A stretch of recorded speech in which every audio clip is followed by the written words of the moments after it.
All right, we're gonna piss some people off with this one.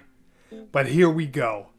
Novak Djokovic is better than LeBron James. What did he say? Oh, that's right. We're saying it. Not as good, not in the conversation, not maybe if you squint. No, better, period. Now, don't get it twisted. LeBron is an absolute icon. One of the greatest to ever touch a basketball. The king, the chosen one, whatever nickname you want. He has an absolute endless resume of records. But if you line up what he's done in his sport next to what Djokovic has done in tennis, one of them comes out clearly on top. And we're going to spoil it. It's not LeBron. Because Novak Djokovic didn't just dominate his sport.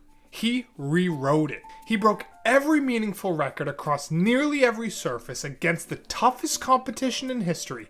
And he's done it for 2 decades straight.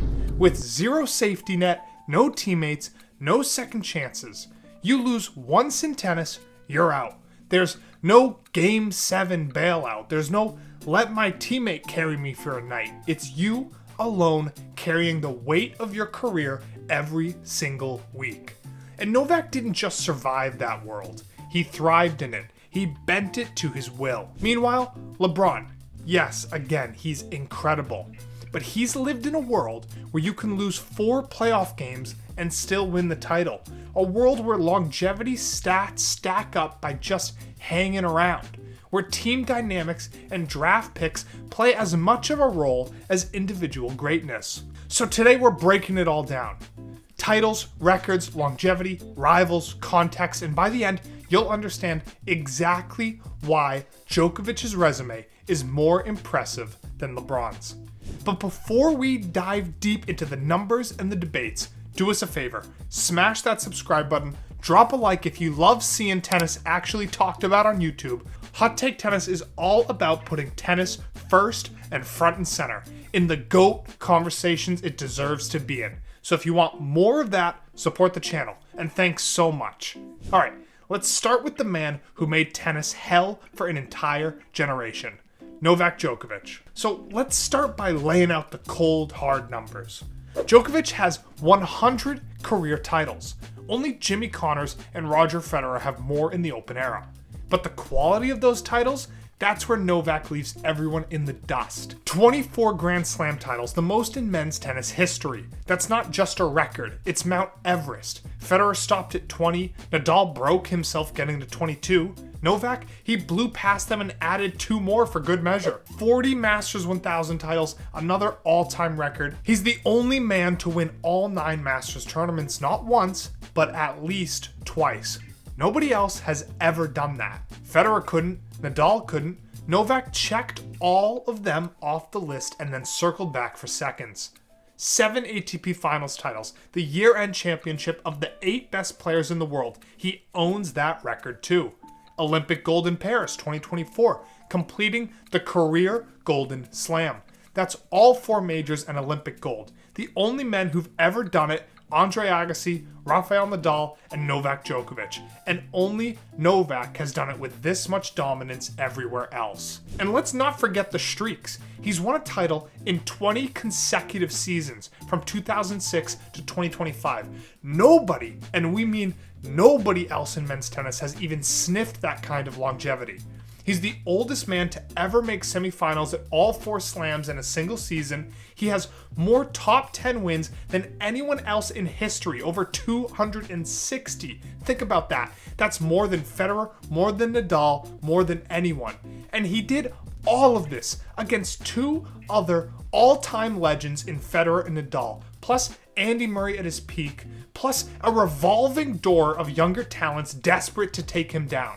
In tennis, every tournament is a single elimination gauntlet. No series, no do-overs, 1 bad set, 1 injury, 1 fluke, and you're gone. To not just survive, but dominate for 2 decades is absolute insanity. Now, let's be fair. LeBron's resume is no joke either. He's the NBA's all-time leading scorer with over 50,000 combined regular season and playoff points. That's a number nobody thought possible. He's been an all-star for 21 straight seasons. The closest anyone else got was Kareem with 19. He's first all-time in value over replacement player, third in box plus minus, and owns basically every longevity stat imaginable. LeBron has the record for most consecutive games scoring double digits, over 1,300 and counting.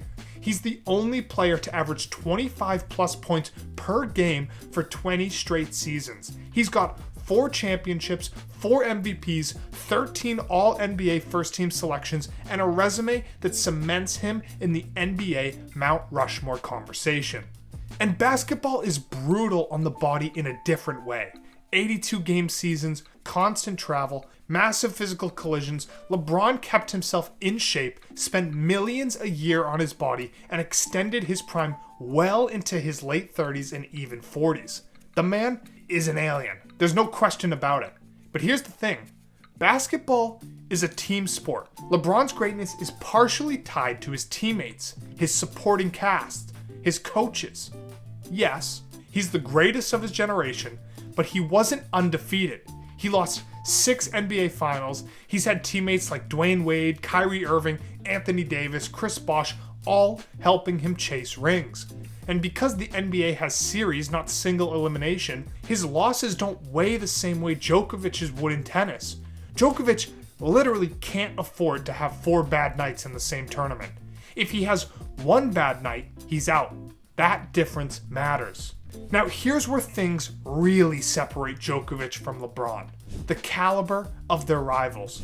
LeBron has faced incredible competition. Kobe Bryant at the start of his career, Tim Duncan's Spurs dynasty, the Warriors with Steph Curry, Klay Thompson, and Kevin Durant, plus modern juggernauts like Giannis and Jokic. He's had to fight through multiple Hall of Famers and dynasties, that's true. But Djokovic, he was forged in the greatest era of tennis history.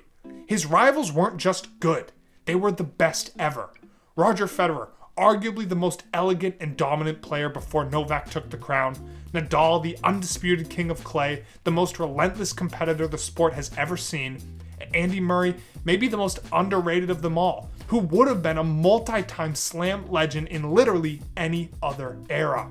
Djokovic had to fight through those 3 over and over again. In finals, in 5-set wars on every surface, he had to play Federer at Wimbledon, Nadal at Roland Garros, Murray in his backyard at Wimbledon and the Olympics, and he beat them again and again. This wasn't LeBron facing dynasties across different teams and eras.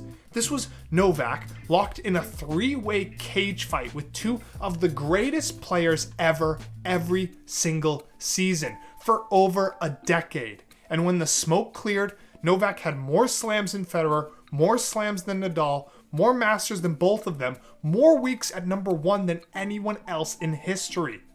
LeBron is legendary, but his rivals weren't all-time GOATs in the same way Federer and Nadal were. Curry, incredible shooter, not a GOAT candidate. Duncan, a top 10 all-time, sure, but not universally in the top 2 or 3 conversation. Kobe, a legend, but he wasn't his era's definitive GOAT either. Novak had to stare down 2 players widely considered the GOAT, and he still ended up on top. That's a different level. Let's compare them side by side. Titles versus championships. Djokovic, 24 slams, 40 Masters, 7 ATP finals, Olympic gold. LeBron, 4 NBA titles. Consistency. Djokovic, 20 straight years with the title. LeBron, 21 straight All-Star selections. Big stage performance. Djokovic, most slam finals appearances, most wins over top 10. LeBron, 10 finals appearances, 4 wins, 6 losses. Team versus individual. LeBron, supported by Wade, Kyrie, AD, Bosh. Djokovic, supported by his physio, his coaches, his racket. The man is almost alone. Format pressure. Djokovic, lose once, you're done. LeBron can lose 3 times in the finals and still win the series. When you look at it this way, Novak's dominance isn't just impressive, it's on another planet. Now, people will push back And we're going to see it in the comments. They'll say basketball is harder on the body. They'll say LeBron's impact goes beyond stats. He changed the game, inspired a generation, took the business of sports to a new level. And all of that is true. But if we're talking purely sporting greatness, what you accomplish inside your sport, there's no comparison. Novak's records are permanent. Most likely, nobody's touching 24 slams in our lifetime. Nobody's winning all 9 Masters twice. Nobody's dominating Federer and Nadal head-to-head like he did. LeBron's numbers are huge, but the NBA is structured for accumulation. More games, more series, more ways to stack stats. Novak had far fewer opportunities, and he maximized every single one. So here's the verdict. Novak Djokovic is better than LeBron James. Not just better in tennis than LeBron is in basketball. No, we mean flat out more impressive in his career, in his dominance, in his legacy. Djokovic played the 2 greatest rivals in tennis history and still came out as the GOAT. He's broken every record, he's done it for 20 years straight, and he's still going to this day. LeBron, he's amazing, he's iconic, but when the debate comes down to who truly mastered their sport at the highest level, Djokovic wins, hands down. So yeah, you can call us crazy. You can spam the comments with LeBron is the GOAT of GOATs, but the numbers don't lie. The records don't lie. Novak Djokovic is the single most impressive athlete of this generation. And that's the take. We'll see you next time.